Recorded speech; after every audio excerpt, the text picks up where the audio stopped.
जय हिंद फ्रेंड्स। आज हम लोग यहाँ पे एक बहुत ही इम्पॉर्टेंट मुद्दे पे बात करने वाले हैं। वो मुद्दा है, वो पिछले 10 सालों से मैं फिजिक्स पढ़ा रहा हूँ।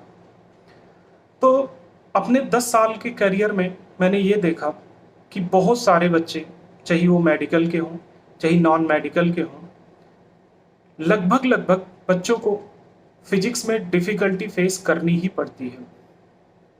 फिजिक्स में एक्चुअली प्रॉब्लम क्या है बच्चों के साथ में कि वो फिजिक्स को एज अ सब्जेक्ट पढ़ना चाहते हैं। बट अगर आप एक चीज़ जान लो लाइफ में कि आप किसी चीज़ को अगर प्यार करते हो, ठीक है, तो वो आपको बोरिंग नहीं होगी, आपको बोर नहीं करेगी।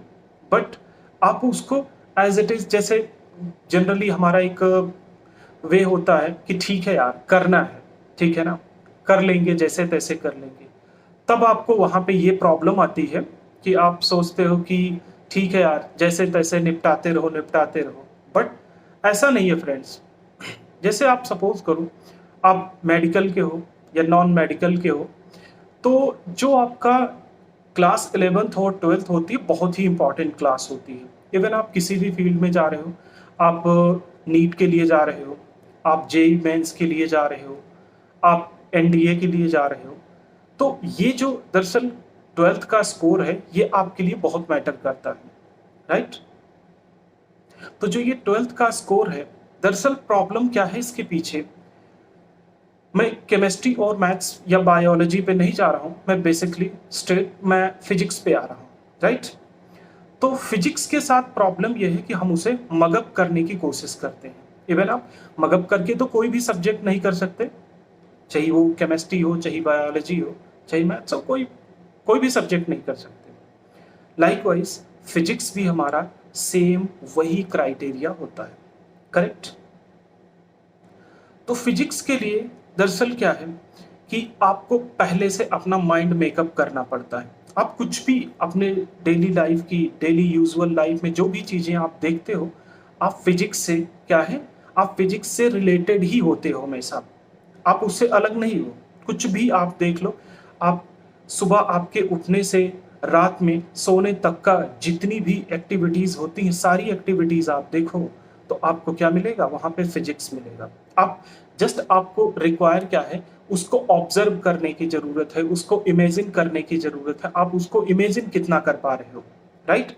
तो सेम वही हमारा कॉन्सेप्ट फिजिक्स में भी चलता है। फिजिक्स में जो क्लास 11th की फिजिक्स है, ठीक है, न्यूटोनियन मैकेनिक्स, उसके बाद rotational mechanics, likewise wave mechanics, जितने भी पार्ट्स हैं हमारे क्लास 11th की फिजिक्स में, मोस्ट इंपॉर्टेंटली तो हम बात करेंगे वेक्टर्स के बारे में, राइट।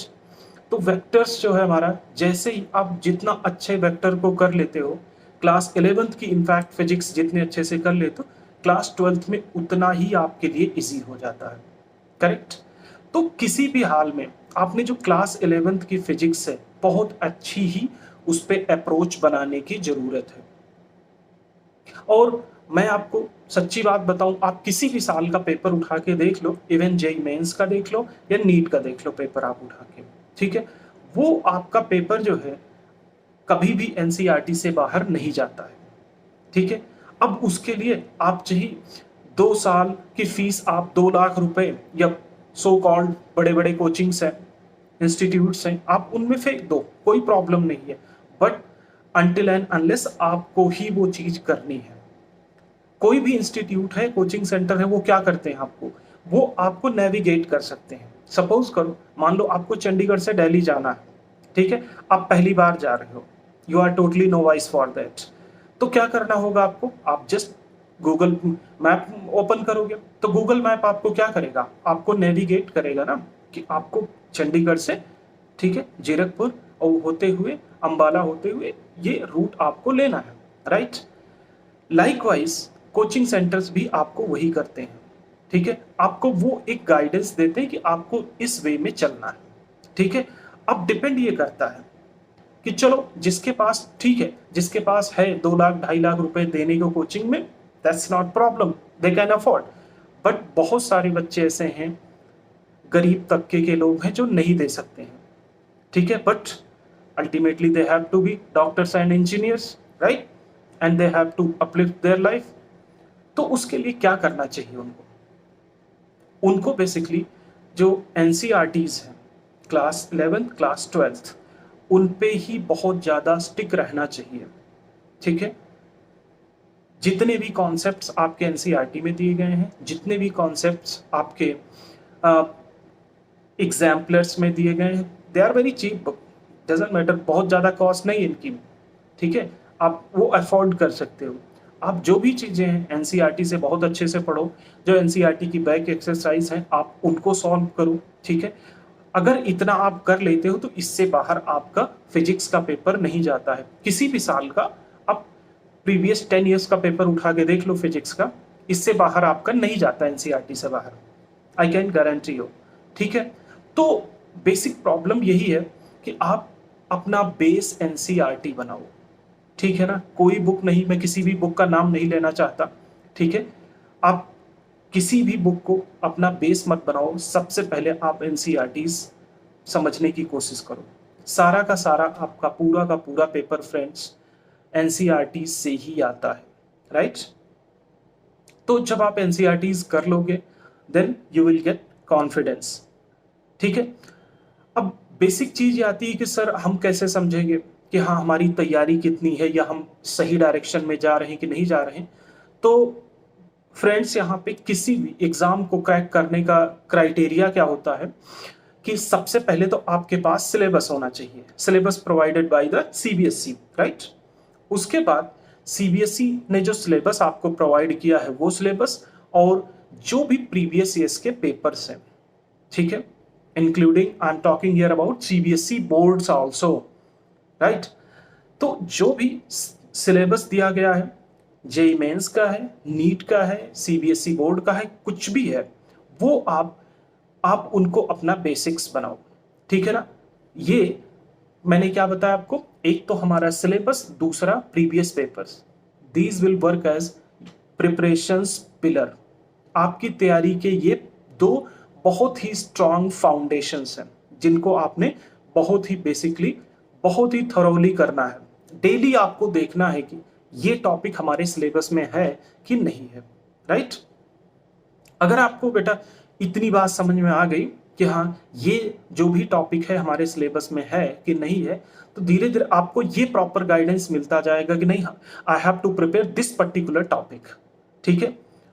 बहुत लोग आपको बेटा मार्केट में ये बताते हैं कि ठीक है आपको ये करना चाहिए, ये करना चाहिए, बट आपको ये कोई नहीं बताएगा कि क्या नहीं करना चाहिए, करेक्ट।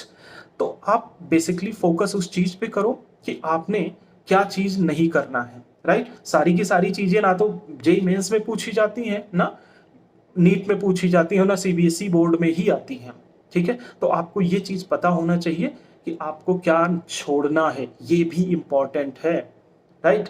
क्योंकि अभी चलो आपने 11th कर लिया, 12th कर लिया, आप ग्रेजुएशन कर लोगे, उसके बाद अगर आप सपोज करो गवर्नमेंट जॉब्स के लिए अप्लाई कर रहे हो, तो जब आप वहां पे प्रिपेयर करोगे, सपोज करो यूपीएससी है या स्टेट पब्लिक सर्विस कमीशन है, तो वहां पे आप पूरा थरोली नहीं जा सकते हो, राइट। वहां पे आपको चूजी बनना पड़ेगा, ठीक है ना। You have to know what is we don't have to do, what to do, what not to do, right.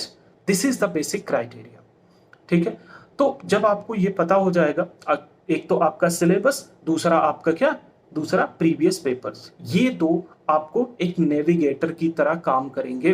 वही जो मैं अभी आपको बता रहा था इंस्टीट्यूट्स के बारे में कि बेसिकली जो इंस्टीट्यूट्स आपसे 2 लाख 2.5 लाख रुपए चार्ज कर रहे हैं साल भर का, 2 साल का, वो आप यहां से पा सकते हो, ठीक है। तो होपफुली फ्रेंड्स ये जो हमने सीरीज आज से स्टार्ट करी है ये हम कंटिन्यू करेंगे और आप लोगों को डेली एक वीडियो क्लास 11th फिजिक्स का, एक वीडियो क्लास 12th फिजिक्स का अपलोड होता रहेगा। वीडियो हमेशा फ्री है, फ्री रहेंगे और आगे हम और नए नए इनिशिएटिव से स्टार्ट करेंगे जिससे आपको मैक्सिमम हम लोग हेल्प कर सकें, ठीक है फ्रेंड्स। होपफुली मेरी बात क्लियर हो गई होगी आपको। अगर कोई बात नहीं समझ में आई तो डू कमेंट्स, ठीक है, आई विल रिप्लाई यू, ठीक है।